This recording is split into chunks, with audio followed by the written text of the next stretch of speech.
Hello guys, what's up? In today's video, I'm going to show you how to change network from public to private in your Windows 10. So let's begin.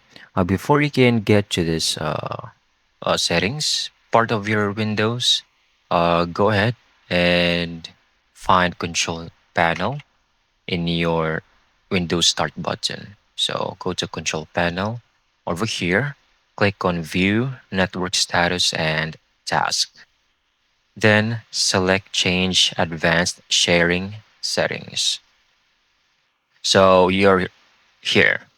You have the option to turn this on or turn it off. Okay. So once you've made your changes, make sure to save the changes as the administrator. Then after that, you're good to go. You've successfully changed it to public to private. I hope you found this video very helpful.